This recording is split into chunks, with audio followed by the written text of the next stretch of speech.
You picked the wrong place to play hero, boy. The biker leader slammed Marcus against the wall, then knocked the donation jar to the floor.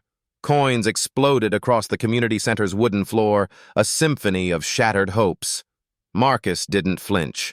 16 years old, 6'1", eyes calculating every exit point. The 5 massive sovereign riders circled him, leather vests creaking, faces twisted with contempt. This center isn't for your kind. The leader stepped closer, tobacco breath hot against Marcus's face. Know your place. Marcus controlled his breathing 4 counts in, 4 hold, his father's military training kicking in. The biker mistook this stillness for fear and laughed. He shoved Marcus again, harder this time. What's a boy like you going to do now? He mocked, grinding his boot heel into the scattered coins. He had no idea this moment would echo through their small town of Riverdale forever, leaving broken pride and transformed lives in its wake. Riverdale's community center had once been a forgotten municipal building, its paint peeling and windows cracked. Now it served as the only safe haven for many of the town's vulnerable kids. Every weekday afternoon, children filled its rooms with laughter and the determined scratching of pencils on paper. At the center of this transformation stood Marcus Jackson, though he'd never claimed credit himself. For the past year, he'd volunteered 20 hours a week, organizing tutoring sessions, coaching basketball, and most importantly, creating a place where kids from Riverdale's struggling neighborhoods could feel valued. Great job, Deshaun.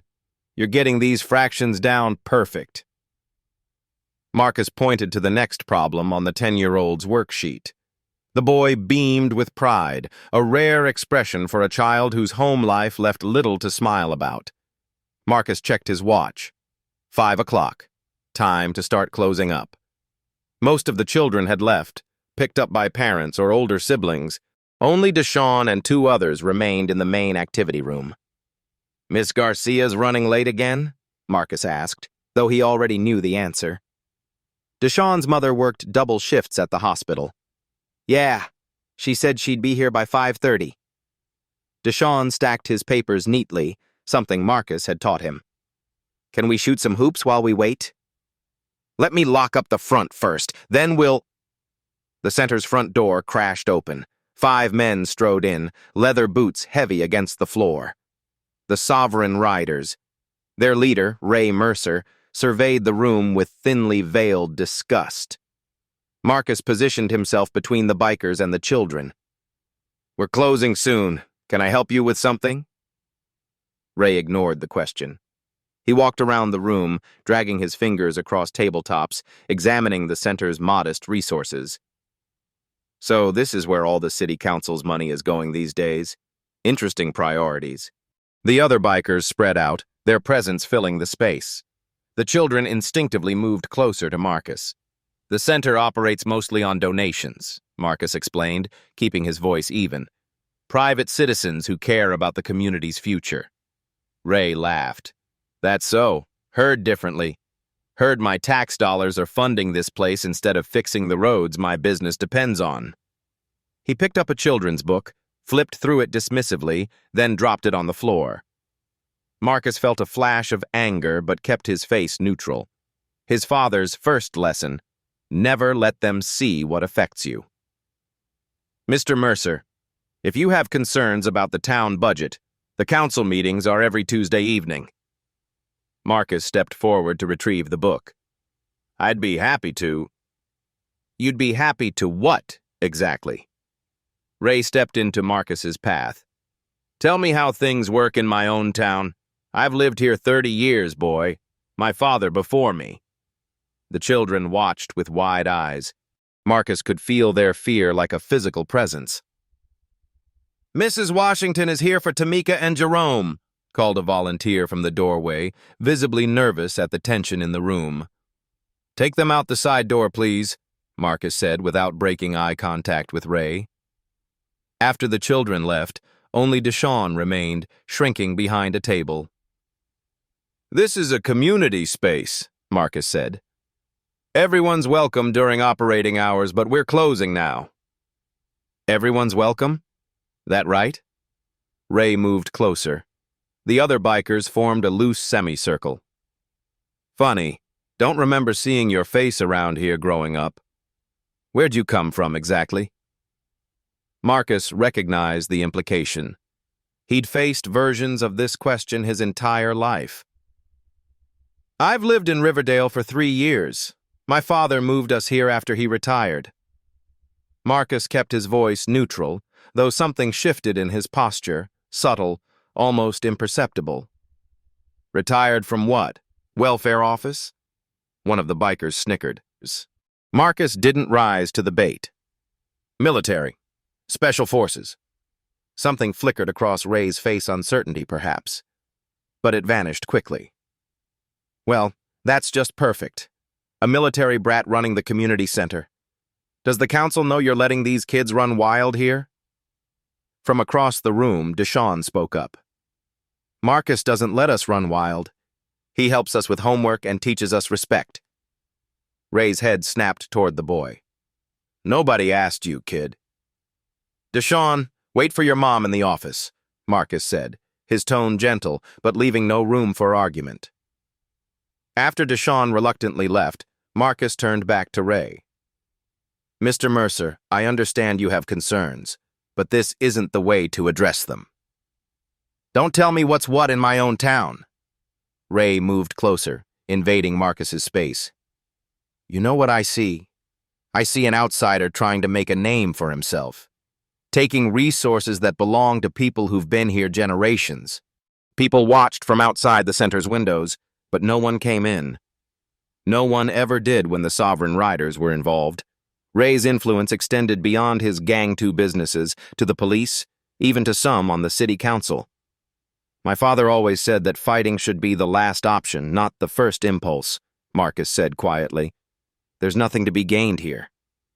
Your father, Ray mocked the words. Tell me, what else did Daddy teach you? How to take over spaces that aren't yours? The other bikers laughed on cue. Marcus remained still, but something in his eyes changed, a flicker of steel beneath the calm. This center is the only safe place some of these kids have, Marcus said. I can't just walk away and let you intimidate them. Ray stepped back, sizing Marcus up. You talk big for someone standing alone. Where are all your supporters now? All these community members you claim to serve? Marcus glanced outside. Several regulars stood watching parents of children who came to the center, elderly neighbors who attended art classes, teenagers who had found purpose as volunteers. But they remained outside, fear evident in their postures. They're good people, Marcus said. They're just afraid. As they should be, Ray smirked. See, that's the difference between you and me. I understand this town. People here know their place. And what place is that, exactly? The natural order. People like me built this town. People like you. Ray let the implication hang in the air. Marcus took a measured breath. His father's voice echoed in his mind. Control the breath, control the response, control the response, control the outcome. The children who come here deserve better than fear, Marcus said. They deserve a chance to grow without limitations. Ray laughed, but there was something uncertain in it now. The boy before him showed none of the fear he was accustomed to inspiring. Big words, Ray said finally. But words are cheap. Outside, Miss Garcia had arrived to pick up Deshawn. More townspeople gathered, watching the confrontation through the windows but remaining safely distant.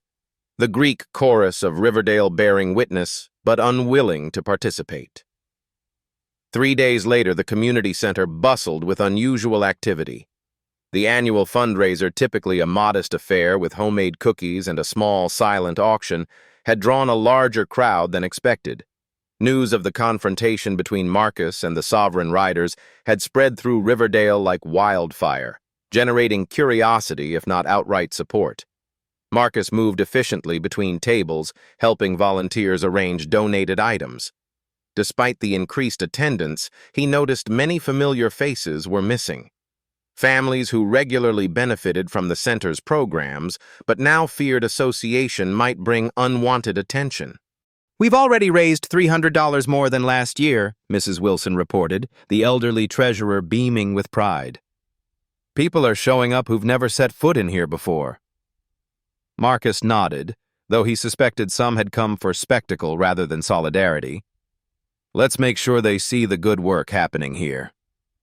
A display board showcased photographs of the center's programs, reading circles for elementary students, job application workshops for teens, English classes for immigrant families. Each image represented lives being changed in small but significant ways. The main door swung open with deliberate force. Conversations faltered as Ray Mercer entered, flanked by his usual entourage plus several others Marcus didn't recognize. The bikers' leather vests stood in stark contrast to the casual attire of the other attendees. Ray surveyed the room slowly, his gaze finally landing on Marcus. A smile spread across his face. Not friendly, but satisfied, like a predator who had successfully cornered its prey. "Well, look at this," Ray announced, voice carrying across the suddenly quiet room. "Quite the operation you've got here." Marcus set down the box he was carrying and approached the group. "Welcome to our fundraiser, Mr. Mercer. Donations are completely voluntary." He maintained a neutral tone, eyes steady. Ray laughed. "Oh, I'm not here to donate. I'm here to observe. Public space, right? Funded by taxpayers like me?" "As I mentioned before, most of our funding comes from private donations." Marcus gestured toward the tables. "Feel free to look around, but please respect our guests." Ray stepped closer. "Your guests, huh? Interesting how you talk like you own this place." He raised his voice, addressing the room. "How many of you know that your community center's being run by someone who's barely old enough to drive? Someone with no connection to Riverdale's history?" A few uncomfortable glances were exchanged among the attendees. Most avoided eye contact entirely. "Marcus has done more for this community in 1 year than most do in a lifetime," Mrs. Wilson interjected, her voice shaking slightly but determined. Ray turned to her with exaggerated politeness. "With all due respect, ma'am, good intentions don't equal qualifications. This town has real problems that need real solutions, not feel-good projects that drain resources." "The center operates on a balanced budget," Marcus stated calmly. "Every dollar is accounted for. The books are open for any resident to review." "Books can be made to say anything," Ray's voice sharpened. "But actions speak louder. Tell me, what actual skills do you bring to this community? What life experience qualifies you to shape these kids' futures?" The question hung in the air. Several attendees shifted uncomfortably. Marcus took a measured breath. "I bring dedication, consistency, and a belief that every person deserves respect regardless of their circumstances." "Pretty words," Ray smirked. "But this town wasn't built on pretty words. It was built on hard work and proven ability." He turned to address the room again. "Folks, I'm not against community programs. I'm against unqualified leadership, against outsiders who don't understand our ways." An older man stepped forward, Mr. Collins, who rarely spoke at community events. "Ray, you've made your point. This is supposed to be a fundraiser." "Have I made my point?" Ray's attention snapped back to Marcus. "I don't think our young friend here gets it yet. He talks about respect, but does he respect our traditions? Our way of doing things?" The room had grown uncomfortably quiet. Even the volunteers had stopped their activities, watching the confrontation unfold.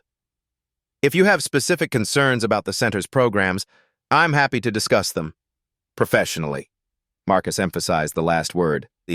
Ray's eyes narrowed. "Professional, huh? Let's talk professional then. You claim to teach these kids discipline, respect.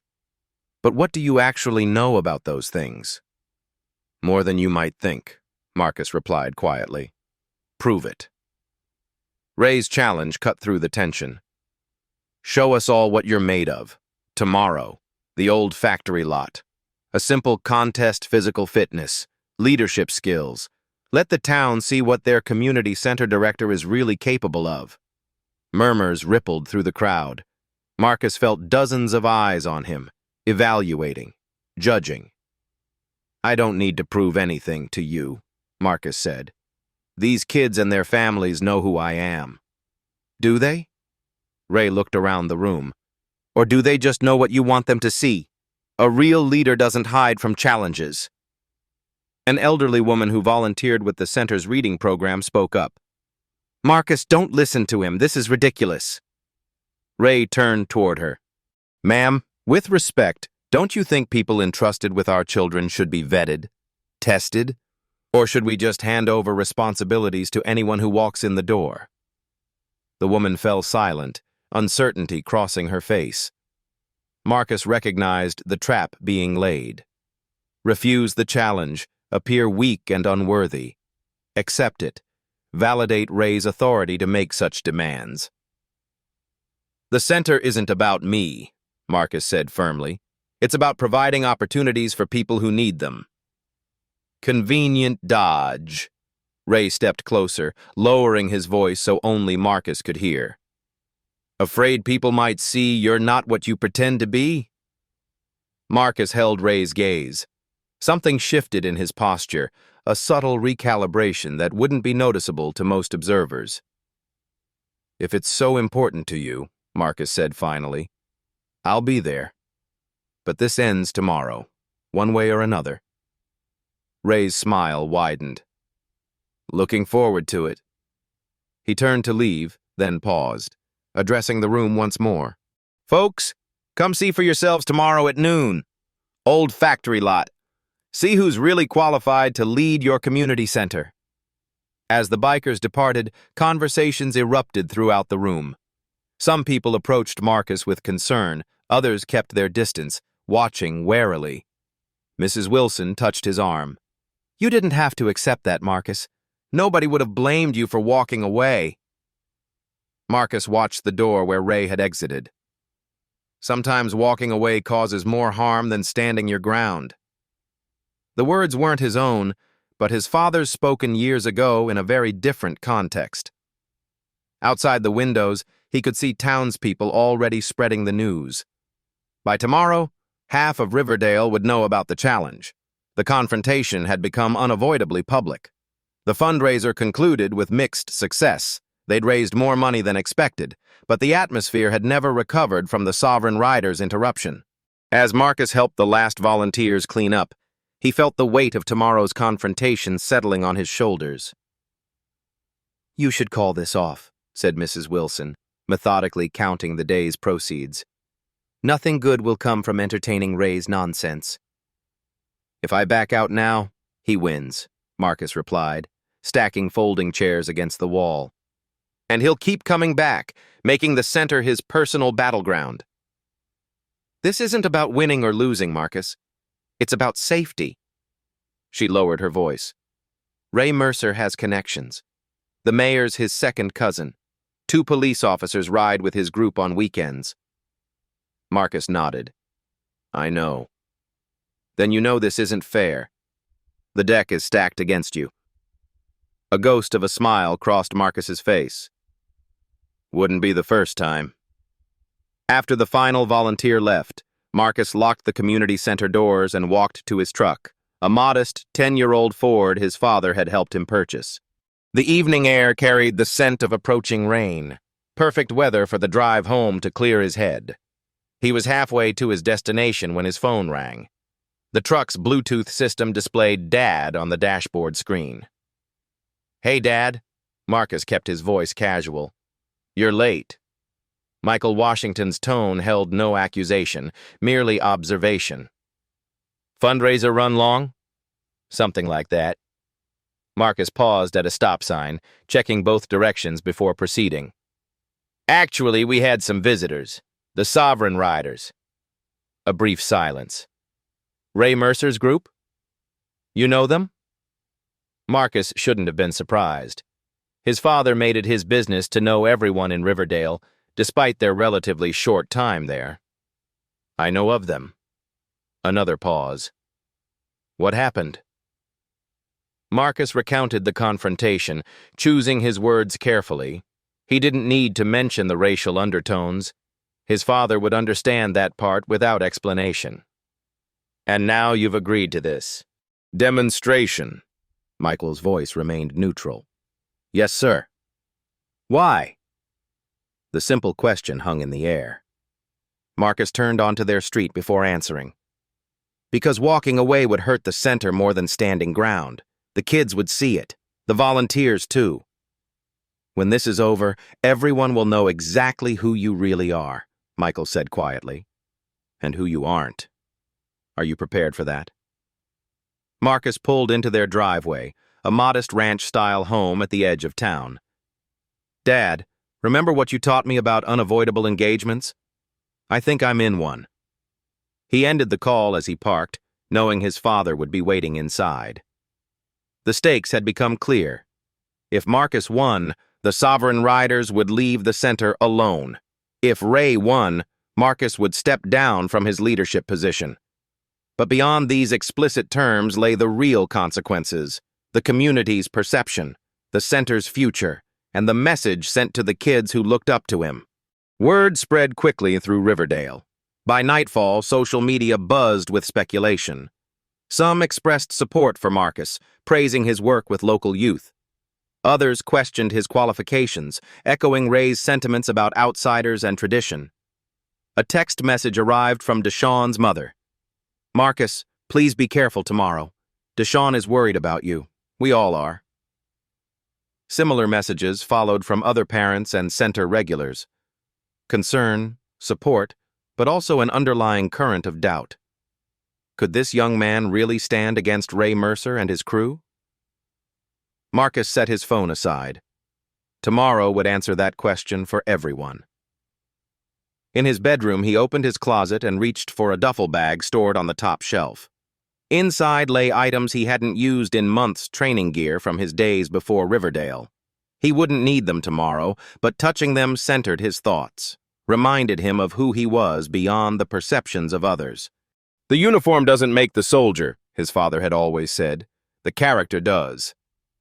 Tomorrow, his character would be tested in the most public way possible.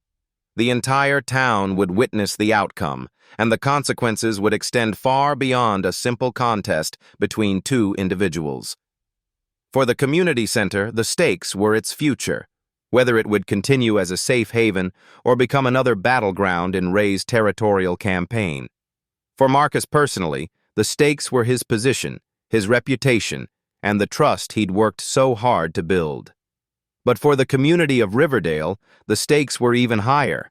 A public referendum on who belonged and who didn't, on whose voice mattered and whose could be dismissed. The Washington household stirred before dawn. Marcus found his father already seated at the kitchen table, two steaming mugs of coffee positioned precisely on the worn oak surface.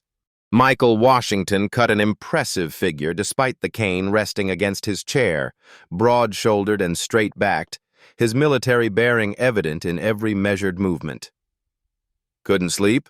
Marcus asked, taking the seat across from his father. "Old habits." Michael pushed one mug toward his son. "You know I've never needed more than 4 hours." They sat in comfortable silence, the pre-dawn darkness wrapping around the house like a blanket. Through the window, the outline of their modest backyard was barely visible. A small vegetable garden, a workbench where Michael spent hours refurbishing furniture, and the wooden post Marcus had used for training exercises since they'd moved to Riverdale. "You're thinking too loud," Michael finally said, his deep voice barely above a whisper. Marcus smiled. "Sorry, sir." "Don't apologize, just tell me what's on your mind." "I keep wondering if I'm making this worse. If accepting Ray's challenge is just playing into his hands."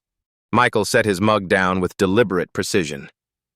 "Tell me what you see happening today. Walk me through it." Marcus closed his eyes briefly, visualizing. "Ray will bring a crowd, make it a spectacle. He'll try to humiliate me publicly to prove his point about outsiders. And how will you respond?" With control. Discipline. Marcus opened his eyes. The way you taught me. Michael nodded slowly. The physical challenge isn't what concerns you. It's the public nature of it. Marcus stared into his coffee. 3 years in Riverdale, and some people still look at me like I arrived yesterday. No matter what I do for the center, for the kids. Son. Michael's voice sharpened slightly, commanding attention. That's not a battle you win with fists or demonstrations. That's a battle you win with time and consistency. But today isn't about time. It's about now. About showing people. What exactly do you want to show them? Michael interrupted. That you can outperform Ray Mercer physically? What does that prove? The question hung in the air between them. Marcus had no immediate answer. Michael's expression softened.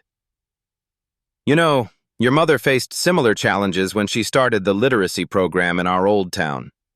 People questioned her qualifications, her motives. The mention of Marcus's mother sent a familiar ache through his chest. Sarah Washington had passed away 5 years ago. A car accident on a rainy night, a drunk driver who crossed the center line. The same accident that had left Michael with a permanent limp and ended his military career. I remember, Marcus said quietly. She never backed down. No, she didn't. But she also never made it about proving herself.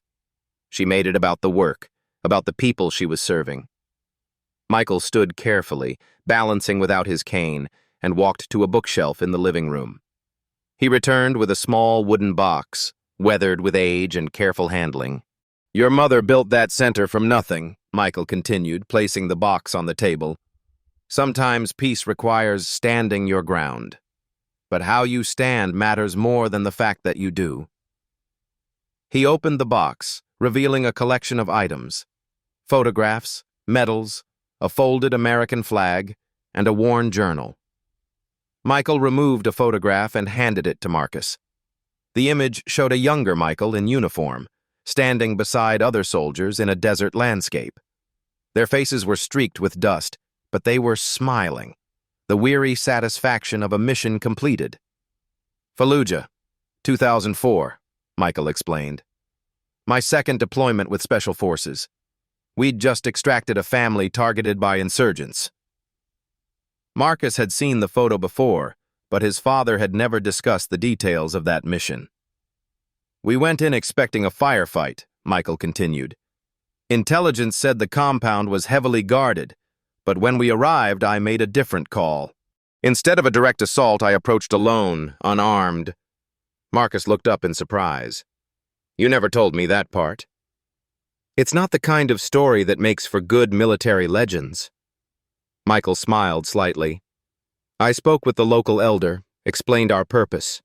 Turned out, the guards were family members protecting their loved ones. They were as afraid of us as we were suspicious of them. He tapped the photograph. We completed the extraction without firing a single shot. My commanding officer was furious that I'd broken protocol until he saw the results. Michael returned the photo to the box and extracted something else, a small bronze medallion on a chain. Your grandfather's, he explained, placing it in Marcus's palm. He carried it through 2 tours in Vietnam, said it reminded him of his humanity when the world seemed determined to strip it away. The medallion was simple, a compass rose on one side, and on the reverse, an inscription, "Not all strength wears a uniform." Marcus closed his fingers around it, feeling the weight of family history. Power isn't about showing strength, son, Michael said quietly. It's about knowing exactly when and how to use it. His father's words settled into Marcus's mind, connecting with lessons taught over years of training. The physical techniques had always been secondary to the mental discipline, the ethical framework that gave them purpose.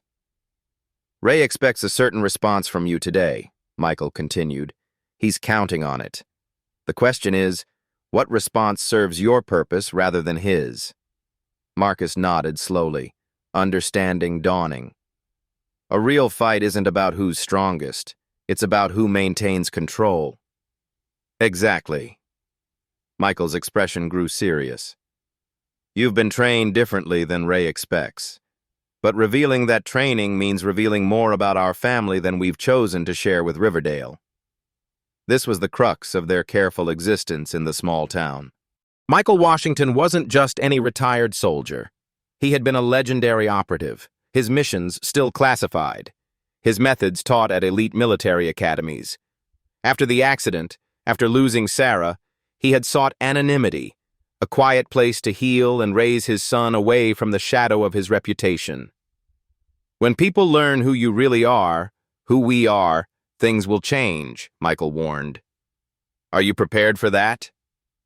Marcus thought of the community center, of Deshawn and the other kids who counted on its programs, of the volunteers who showed up faithfully despite limited resources, of the potential that remained untapped because of people like Ray Mercer who clung to divisions and hierarchies.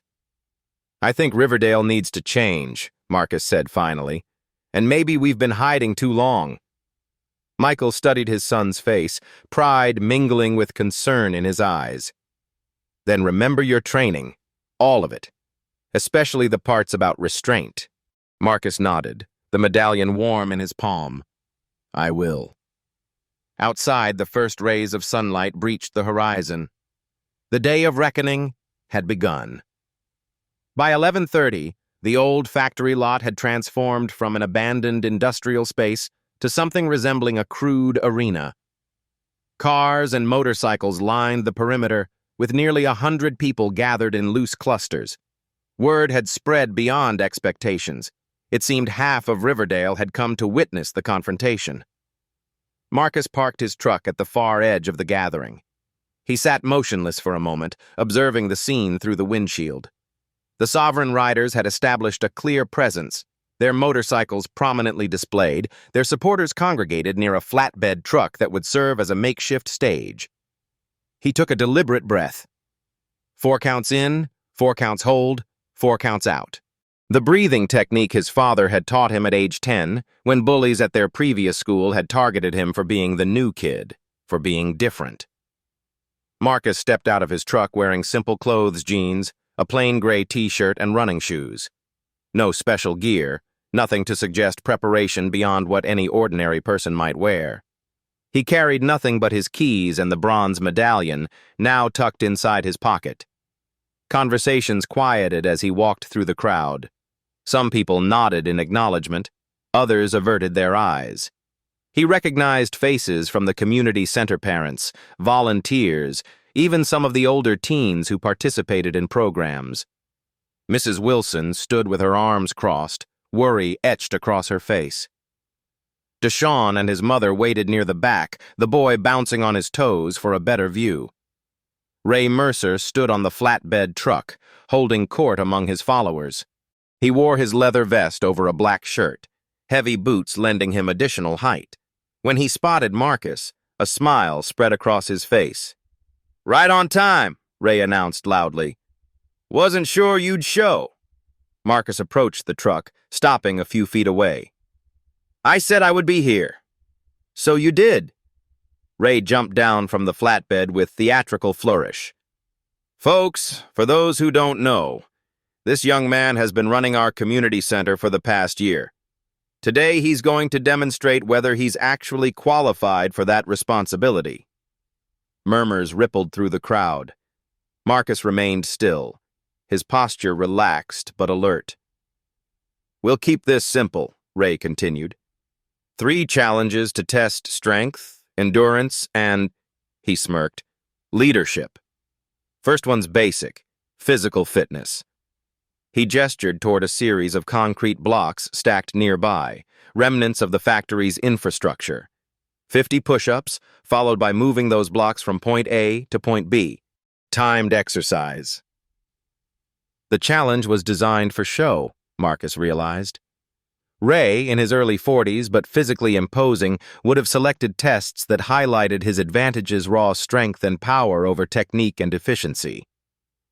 "After you," Marcus said quietly. Ray grinned and dropped to the ground. He executed 50 push-ups with practiced form, his supporters counting loudly.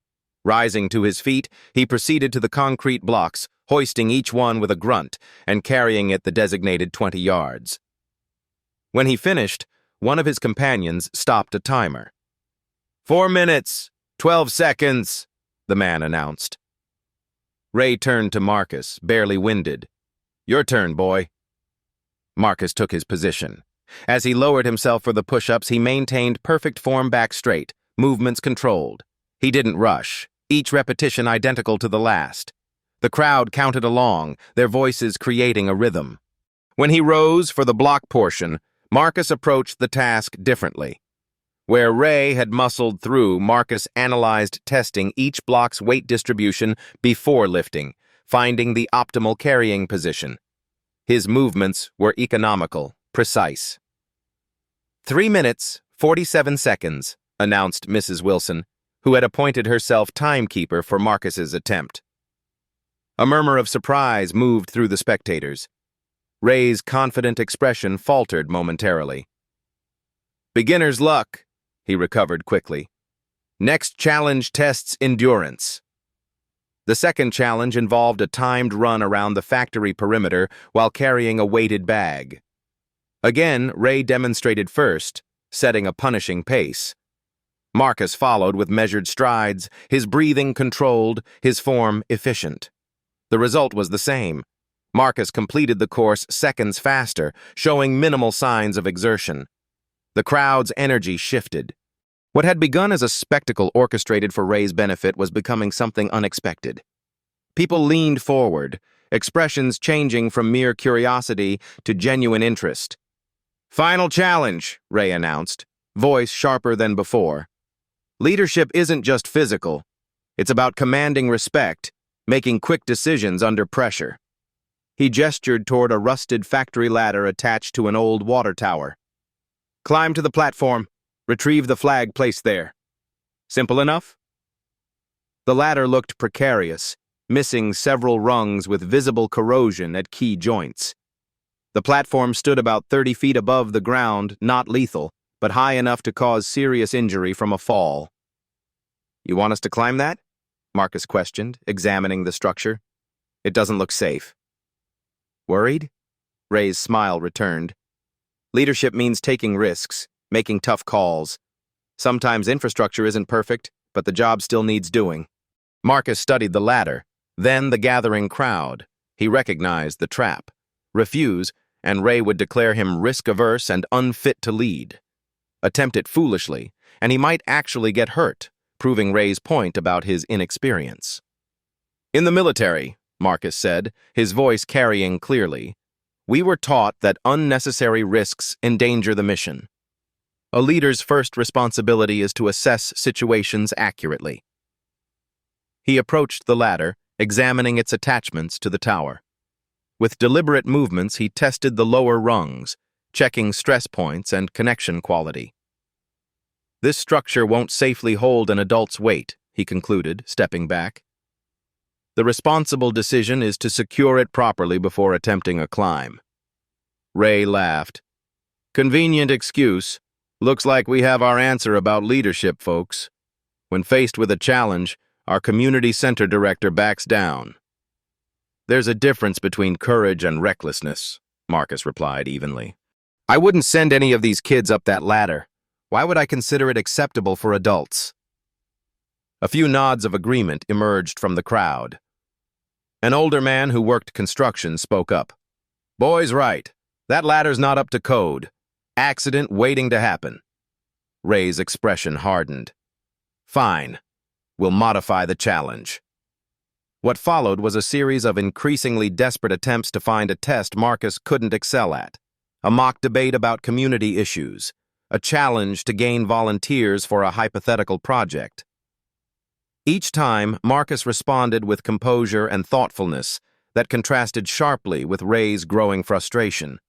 Throughout it all, Marcus maintained a specific breathing pattern, his stance shifting subtly between challenges, movements that seemed casual but would be recognizable to anyone with military training as combat readiness positions, disguised as ordinary postures. My father taught me that a real fight isn't about who's strongest, Marcus said during one exchange. It's about who maintains control. The statement hung in the air, resonating with unexpected depth. As the confrontation continued, the crowd's dynamics transformed. People who had stood with Ray began drifting toward neutral ground. Conversations broke out among spectators, comparing Marcus's measured responses with Ray's increasingly aggressive demeanor. "This is ridiculous," Ray finally declared. "We're not getting anywhere with these Boy Scout challenges. Let's cut to the chase." He stepped directly into Marcus's space. "You want to lead in this community? Show us you can handle yourself when things get real." He shoved Marcus hard, forcing him back a step. The crowd fell silent. The line had been crossed from contest to physical confrontation. Marcus regained his balance instantly, his body automatically adjusting to a subtle defensive stance, weight centered, hands relaxed but prepared, eyes focused. "Don't do this, Mr. Mercer," he said quietly. "Do what? This?" Ray shoved him again, harder. Marcus absorbed the force without yielding ground, his posture almost unnaturally stable. "You think you're tough because you can do some push-ups?" Ray's voice rose. "Real leadership in this town has always been about strength, about putting people in their place when they step out of line. Is that what you're doing? Putting me in my place?" Marcus remained calm, his eyes never leaving Ray's. "Someone has to." Ray swung suddenly, a heavy right hook aimed at Marcus's jaw. The crowd gasped. Several people stepped forward in alarm, but the blow never landed. With a movement so fluid it appeared almost casual, Marcus shifted slightly. Ray's fist passed through empty air, the momentum carrying him off balance. Marcus hadn't struck back, hadn't grabbed Ray's arm, had simply not been where the punch was aimed. Ray stumbled, then recovered, his face flushing with anger and embarrassment. "Lucky dodge." He swung again, and again. Each time, Marcus moved with minimal effort, evading the attacks with a precision that began to look less like luck and more like extraordinary training. "Stand still and fight," Ray demanded, his composure crumbling. "This isn't a fight," Marcus replied calmly. "This is a demonstration. You're demonstrating exactly what kind of leader you are." The crowd had gone completely silent, captivated by the display. It wasn't just Marcus's physical ability that commanded attention. It was the stark contrast between his composed demeanor and Ray's escalating rage. "You think this is a game?" Ray snarled, his frustration boiling over. "This is my town, my rules." The declaration hung in the air, revealing more than Ray had intended about his true motives. Ray's next attack came with full force, a wild combination of punches followed by an attempt to tackle Marcus to the ground. The crowd backed away, creating a wider circle as the confrontation intensified. Throughout the onslaught, Marcus maintained his defensive posture, redirecting Ray's momentum rather than opposing it directly. He moved with an economy of motion that seemed impossible minimal adjustments that nevertheless kept him perpetually beyond Ray's reach. Not once did Marcus strike back. Not once did he grab or hold Ray. His hands remained open, his movements fluid. To the casual observer, it might have appeared that Ray simply couldn't connect. But those with trained eyes could see the deliberate technique at work. "Fight back!" Ray shouted, frustration making his attacks increasingly reckless. Sweat poured down his face, his breathing ragged. "Stop dancing and fight me!" Marcus remained silent, his breathing controlled, his focus absolute. This wasn't the untrained teenager Ray had expected to intimidate. This was something else entirely, a display of discipline that transcended ordinary self-defense. The crowd's perception shifted palpably. What had begun as entertainment was transforming into something more profound, a visible representation of two opposing philosophies: raw aggression versus controlled response, dominance versus discipline. As Ray tired, his attacks becoming sloppier, more desperate, Marcus finally spoke. "There's nothing to be gained here," he said, voice carrying clearly despite its quietness. "You've made your point. I've made mine. Let's end this before someone gets hurt. Don't you dare talk down to me. Ray launched himself forward in a last, desperate lunge. This time, Marcus moved differently. Instead of simply evading, he stepped forward, meeting Ray's charge with precise timing. His hand connected with Ray's shoulder. A simple touch, nothing more, but placed with such perfect precision that it redirected Ray's entire momentum. The biker leader found himself suddenly off balance, his own force carrying him forward and downward. He stumbled, then fell hard onto the dirt. A collective gasp rose from the spectators. Ray had not been thrown or struck, he had essentially been guided into defeating himself. Marcus immediately stepped back, hands open in a non-threatening gesture. Are you all right, Mr. Mercer? Ray lay in the dirt, the wind knocked from his lungs, his composure shattered. The invincible leader of the Sovereign Riders had been humbled without a single punch thrown against him. Who the hell are you? Ray gasped, disbelief written across his face. Marcus extended his hand. The same person I was yesterday. Someone who cares about this community. Ray stared at the offered hand, conflict evident in his expression. Pride warred with the undeniable reality of what had just transpired. A real leader protects people, Marcus continued, hand still extended. Even those who don't deserve it. That's what my father taught me. The phrase carried a weight beyond its simple meaning. Several older spectators exchanged glances, something like recognition dawning in their expressions. Ray ignored the hand, pushing himself to his feet. Dust covered his leather vest, visual evidence of his defeat. The crowd waited in tense silence for his reaction, for the explosion of rage that seemed inevitable. Instead, Ray stood breathing heavily, looking at Marcus with new eyes. The anger remained, but something else had emerged alongside it, a reluctant reassessment. This isn't over, he said finally, but the words lacked conviction. Marcus nodded once. You're right. It isn't over. There's still a community center that needs support. Still kids who need a safe place. That work continues regardless of today. The simple truth of the statement hung in the air, impossible to dispute. Ray had come seeking to humiliate a perceived outsider, to reinforce boundaries of exclusion. Instead, he had unintentionally showcased the very qualities that made Marcus an effective leader. Without another word, Ray turned and walked toward his motorcycle, his followers uncertain whether to follow or remain. The pattern had been broken, the expected outcome disrupted. The community of Riverdale had witnessed something that would not be easily forgotten. A stillness settled over the factory lot, the crowd uncertain how to react to the unexpected outcome. Ray's supporters stood awkwardly between loyalty to their leader and the undeniable display they had witnessed. Community center regulars exchanged glances of surprised relief. Marcus remained where he stood, his posture relaxed but dignified.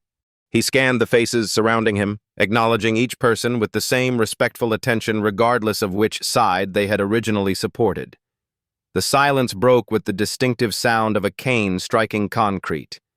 Heads turned as Michael Washington made his way through the crowd, his military bearing unmistakable despite his limp. He wore no uniform, just simple civilian clothes, but something in his presence commanded attention.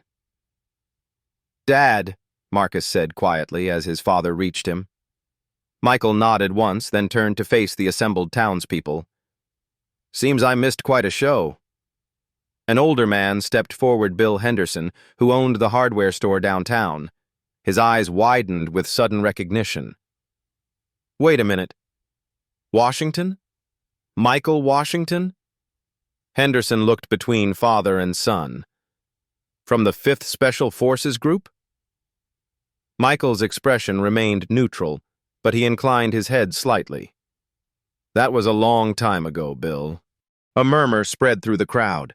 Henderson turned to the others, his voice carrying with excitement. "Do you people realize who this is? Captain Michael Washington, the Ghost of Fallujah? His unit saved my nephew's entire platoon back in '04. More whispers rippled through the gathering. Several veterans in the crowd straightened instinctively, recognition dawning on their faces. Ray had paused by his motorcycle, listening. His expression shifted between disbelief and dawning comprehension. "The training program you developed is still used today," continued Henderson. "My nephew said you were the most respected officer in the entire region." Michael raised a hand, discomfort evident at the public recognition. "That's all in the past. We came to Riverdale for a quieter life." "And you've kept quiet all right," Henderson replied. 3 years in town, and you never mentioned any of this."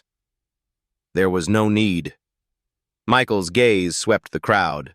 A man shouldn't be judged by his title or his past. The implications settled over the gathering. Marcus hadn't just received basic self-defense training from his father. He had been taught by a legendary Special Forces operative whose techniques were studied at military academies. Ray pushed through the crowd, stopping several feet from Marcus and Michael. His earlier bravado had vanished, replaced by a complex mixture of emotions, anger, embarrassment, but also a reluctant respect. "You could have taken me apart at any point," he said to Marcus, realization evident in his voice. "Why didn't you?" "The uniform doesn't make the soldier," Marcus replied. "The character does. Same goes for any person." The simple statement carried profound weight in the aftermath of what they had witnessed. Ray's physical strength and intimidating presence had proven ineffective against Marcus's disciplined restraint, a visible metaphor that no one present could miss. Marcus reached into his pocket and removed the bronze medallion his father had given him that morning. He held it up, letting sunlight catch the inscription, "Not all strength wears a uniform." "My father taught me that when you stand up for others, you never stand alone, even when it looks that way." Marcus's voice carried across the now silent crowd. "The community center isn't about me. It's about creating a space where everyone belongs, where everyone has value." Ray's gaze dropped to the ground, then rose again with newfound resolve. "Look, I still think this town has priorities that need fixing. Roads, infrastructure. Then come to the city council meetings," Marcus suggested. "Bring your concerns formally. Better yet, volunteer some time at the center. See what we're actually doing before deciding it's not worthwhile." A woman's voice called from the crowd. "Miss Garcia, Deshawn's mother. The center helped my son improve 2 grade levels in reading this year. He's talking about college now. That's infrastructure 2 building futures." Other voices joined in, sharing similar stories, tangible impacts the center had made in individual lives. The testimonials weren't loud or confrontational, just simple truths stated with conviction. Ray listened, his expression gradually shifting. The public nature of the confrontation had backfired, forcing him to witness the community's actual values rather than the division he had tried to create. "Maybe we've all been fighting the wrong battles," Ray finally said. "This town needs healing, not more divisions." The words seemed to surprise even him, as though a truth had surfaced that he hadn't fully acknowledged before. Marcus extended his hand once more. "The center's doors are open to everyone, including you and your friends." This time, after a moment's hesitation, Ray accepted the handshake. It wasn't friendship, not yet. Too much had happened for that, but it was acknowledgement, a beginning. As the crowd began to disperse, conversations buzzing with the day's events, Marcus found himself surrounded by community center regulars. Mrs. Wilson hugged him tightly. Deshawn looked up with newfound admiration. "Will you teach us some of those moves?" the boy asked eagerly. Marcus smiled. "What I'd rather teach you is when not to use them. That's the harder lesson." In the days that followed, Riverdale experienced subtle but significant shifts. Attendance at the community center increased, including faces that had never before crossed its threshold. Ray Mercer didn't become an overnight volunteer, but his open hostility ceased. More importantly, his influence no longer deterred others from supporting the center's programs. At the next city council meeting, Marcus presented a proposal for expanded center services, standing confidently before officials who now viewed him through a different lens. Michael Washington sat in the audience, quiet pride evident in his expression. The proposal includes vocational training programs, Marcus explained. We have community members with valuable skills to share construction, mechanics, business management, including, he added with a meaningful glance toward Ray, who sat in the back row, motorcycle maintenance workshops for teens interested in transportation careers. A slight nod from Ray acknowledged the olive branch. The council approved the funding unanimously. As father and son walked to their truck after the meeting, Michael rested a hand on Marcus's shoulder. Your mother would be proud, not because you won a fight, but because you found a way to build bridges instead of walls. Marcus fingered the bronze medallion, now a permanent fixture in his pocket. True strength isn't about dominating others, he reflected. It's about having the discipline to protect what matters without becoming what you're fighting against. Around them, Riverdale continued its daily rhythms, but something fundamental had changed. The invisible barriers that had divided the community hadn't disappeared entirely. Such transformations never happen overnight, but they had weakened, creating space for new possibilities. At the community center the following week, a surprising visitor arrived during the afternoon homework session. Ray Mercer stood awkwardly in the doorway, leather vest exchanged for a plain work shirt. Heard you might need someone to fix that basketball hoop in the back, he said gruffly. Thought I'd take a look. Marcus smiled. We'd appreciate that. The kids have been asking when it'll be working again. It was a small step, but in a town like Riverdale, small steps could lead to significant journeys. Hit subscribe now to join our community of storytelling lovers and never miss our weekly tales of courage, justice, and unexpected heroes. Each story is carefully crafted to deliver that satisfying moment when bullies face consequences and underdogs rise to victory. Like this video to help others discover these powerful narratives that combine real emotion with satisfying conclusions. Your support helps us create more content that delivers those perfect instant karma moments you crave. Turn on notifications so you'll be first to hear our next viral story, where ordinary people reveal extraordinary abilities when pushed too far. Beat Stories, where justice is served with a side of satisfaction. Subscribe now.